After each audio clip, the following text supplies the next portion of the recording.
poder público. Né?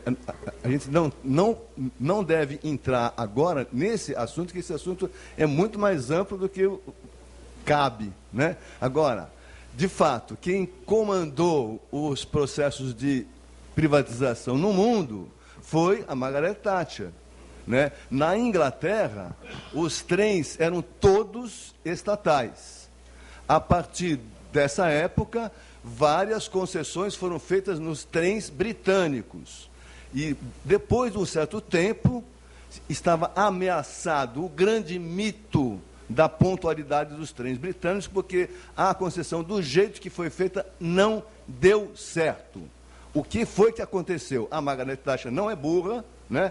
Eles retomaram, refizeram os modelos, reestatizaram uma série de funções, mantiveram algumas coisas como concessão, mas estatizaram principalmente o planejamento, o controle.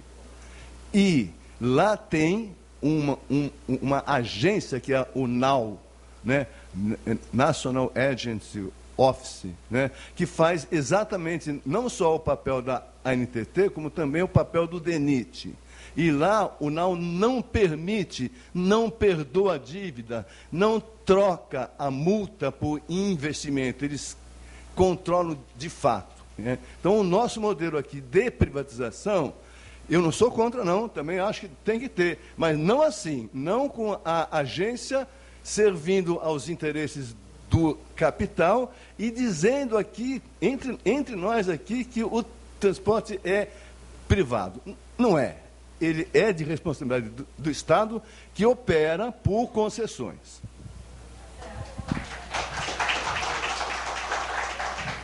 Bom, eu recebi uma pergunta aqui bastante interessante, Geraldino Fraga, Geraldino de Miguel Pereira, que tem uma pergunta bastante interessante que vai clarear um pouco. Também sou de Miguel Pereira. Ó, beleza. A pergunta é o seguinte. É isso mesmo, Miguel Pereira. Qual a probabilidade que podemos ter para darmos prosseguimento ao projeto de volta do trem turístico cultural, o famoso Trem Azul, ligando as estações de Miguel Pereira a Vera Cruz, passando pela Ponte Metálica, a famosa Ponte Paulo de Fronten, total de 16 quilômetros. Excelente pergunta pelo seguinte, ela vai mexer com esse negócio aqui. Nós tivemos, ano passado, com o prefeito de Miguel Pereira, que ele está realmente interessado em voltar com o trem turístico que operou lá antes da privatização, em 1996, havia o famoso Trem Azul, né? Foi operado um tempo pela ABPF, fazia o trecho Conrado Miguel Pereira, numa Maria Fumaça, deu uma movimentação muito grande para Miguel Pereira, revitalizou a cidade ali, não só Miguel Pereira, como Patido Alferes, Arcozelo, Governador Portela, deu uma revitalizada incrível. Era uma Maria Fumaça que tracionava 3 a 4 carros de passageiro. Na volta, ela não aguentava a pressão, ela tinha que subir, tracionada por uma diesel, aquilo que você falou da eficiência. Muito bem, quando veio a privatização, parou de operar esse trem, a FCA ficou com trecho e nunca mais operou nenhum trem ali.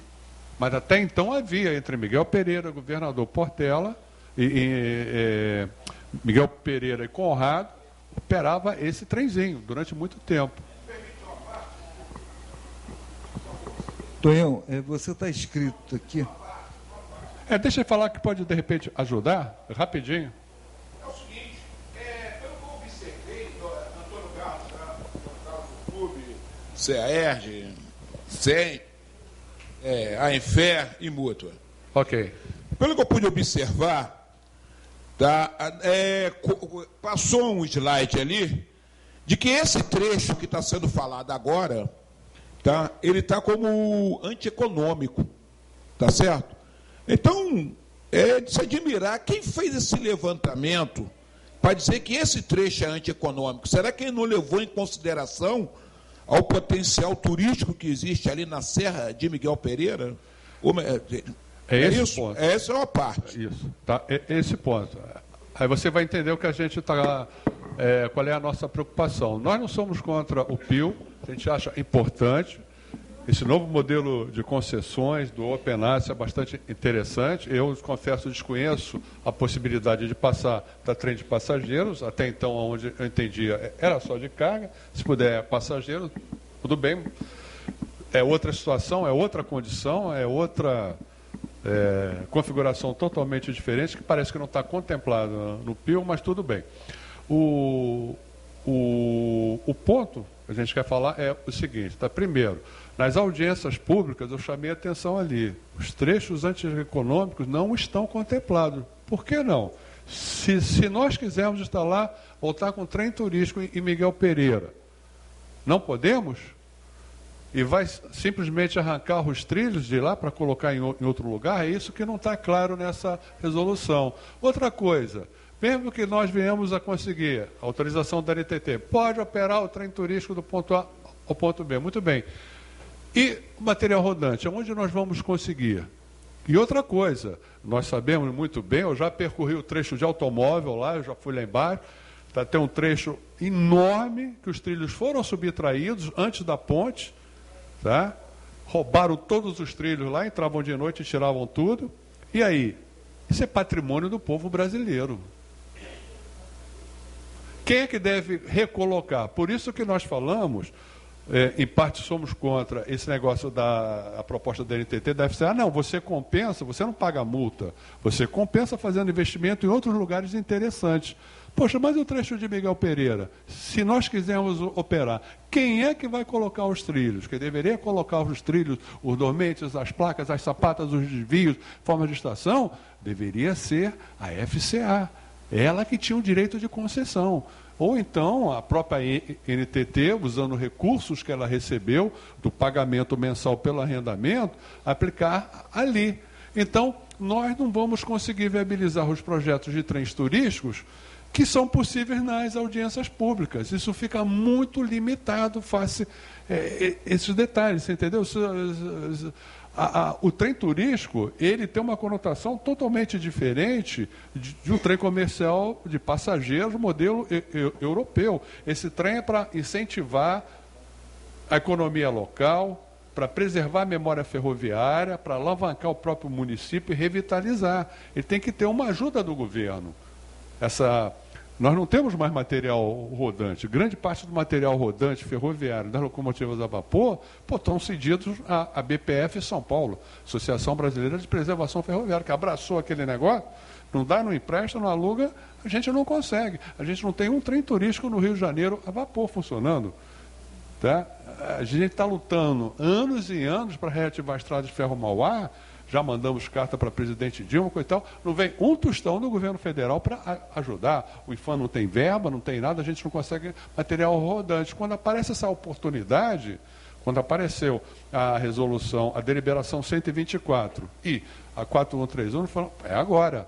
É agora que a FCA, por compensação, tá, vai ter que recuperar um trecho em Miguel Pereira, em Cavaru, vai na estrada de ferro Mauá, cedendo inclusive material rodante que estaria com ela para aquele trecho. Ela não usa a capacidade para poder ser usado. É o Estado sendo paternalista? Sim, é numa condição diferente para viabilizar, porque ninguém tem condições, nenhum operador privado tem condições de operar um trem turístico, tá? Se não tiver essa ajuda do Estado, essa locação, tá? O projeto? Tá. Pô, bacana. É a diesel ou a Maria Fumaça? Tá. Eu queria uma cópia também. O colega ali que fez o questionamento sobre se é antieconômico o trecho, né, de Miguel Pereira lá, Antônio Carlos, nós vínhamos atuando com aquela perspectiva de tentar recuperar todas as linhas. Daí firmamos o TAC, aplicamos diversas multas à concessionária. Até que chegou um momento em que o governo federal, através de estudos de demanda, verificou a possibilidade de construir novas linhas e tentarmos fazer uma malha ferroviária nacional. E para isso, então, seria aqueles trechos. A ferrovia tem uma característica de monopólio natural, né? A gente não pode ter uma linha paralela à outra, roubando o mercado uma da outra, porque são investimentos pesados de fundos afundados, né? Trust funds, e, enfim. Então, precisaria atender a legislação sobre como eu trataria a FCA nesses trechos em que eu queria construir uma linha nova. O problema, o cerne foi esse.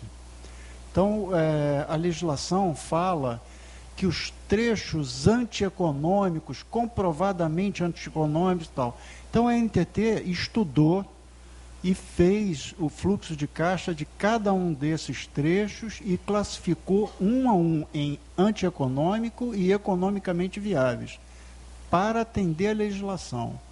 Os antieconômicos, eles inclusive já foram aceitos pelo DENIT. O DENIT já recebeu esses trechos e já notificou 38 prefeituras para saber delas qual é a destinação que vai dar a esses trechos antieconômicos.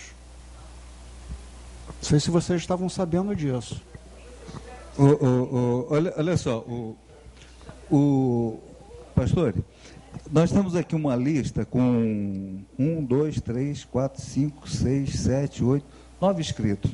Eu queria fazer a seguinte proposta, chamar essas pessoas a fazerem as perguntas e no final vocês respondem a isso, porque o nível de intervenção vai ser muito grande e a gente não vai cumprir o cronograma.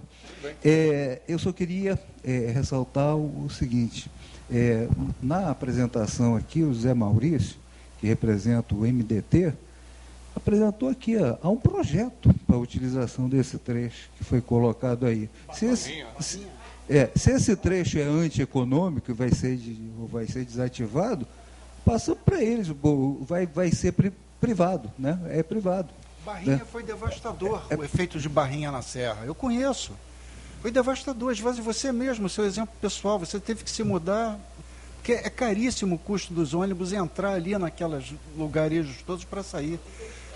A ferrovia era o caminho natural. Então não é possível que a gente não tenha uma viabilidade para retomar o Barrinha. A MRS, você comentou muito o projeto anterior, eu li todo o projeto de vocês, eu estava em Brasília. Eu lamentei muito que a característica dele não atendia a legislação, porque era assim, o pessoal da estação ia ser das prefeituras. Os carros eram uns que estavam sendo recuperados, se eu não me engano, Supervia. As locomotivas... o projeto paralelo. Bom, então é outro. E aí eu falei, gente, a MRS ia fazer o licenciamento dos trens, ia treinar os maquinistas que iam ser da BPF, eu não sei quem eram. Aí eu falei, meu Deus do céu, se dá um acidente com a Barrinha, quem vai ser o culpado?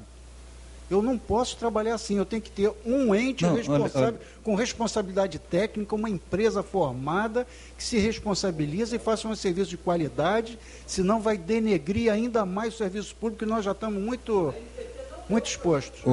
Zé Maurício. Estou falando do primeiro, então. Estou falando do primeiro. Zé Maurício, você está aqui nessa lista escrita, você vai poder falar.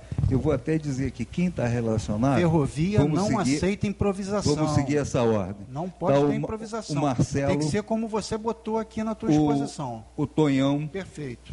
O Nilo. O Raul saiu. O Jair também pediu para tirar o nome. O Vicente. O Leandro. O Zé Maurício. A Regina e o Almir e a Uiara. Então, começando aqui com o Marcelo, a gente vai fazendo, a gente vamos fazer as perguntas, vocês anotam. Boa tarde. Eu nem sabia que essa discussão sobre o Barrinha estava ocorrendo. Eu cheguei tem pouco mais de meia hora, mas exatamente sobre isso que eu queria falar. Meu nome é Marcelo Santos, sou presidente da ADUT, Associação de Defesa do Usuário de Transporte no Estado do Rio. Nós recebemos muitas solicitações de moradores de Japeri, Barra do Piraí e seu entorno, solicitando que nós, de alguma forma, intervisse no retorno do Barrinha. O que a gente poderia fazer, já que eu também, a DUT é signatária do Fórum de Mobilidade Urbana, e então essas pessoas nos contactaram pedindo o que poderia ser feito para a volta do Barrinha. Sabemos que em 96 houve um acidente, até hoje, muito nebuloso, muito misterioso, né, de um trem, né, de transporte de pessoas com uma composição de logística, né, que é dessa MRS, não é isso? MRS. Pois é. Aí eu procurei saber, junto com algumas pessoas moradoras desse Japeri, Barra do Piraí e seu entorno, se havia viabilidade, não econômica, que eles não saberiam me responder isso, mas se teria quantidade de pessoas dispostas a andar no trem. Falou que quase que a maioria, né? Grande maioria. Então, fizemos um ofício para a Central em março de 2012, e quando esse ofício completou 1 ano de idade, nós cantamos parabéns para a Central do Brasil, ligamos cobrando e falou que estava no setor de engenharia para análise, 1 ano. Em junho, eu retornei novamente cobrando e liguei, tentei falar com um técnico da Central e não foi um técnico que eu falei, foi um assessor da parte de engenharia que disse que o Barrinha era inviável porque...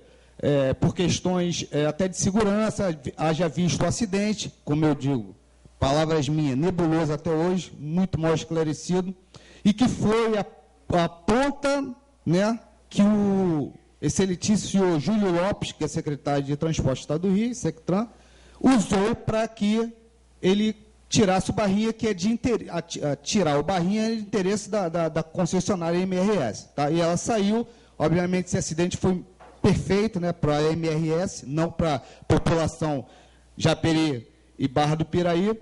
E ele falou, em linhas gerais, que não era viável por questões de segurança, por questões financeiras, e que isso estaria a cargo da MRS, que não queria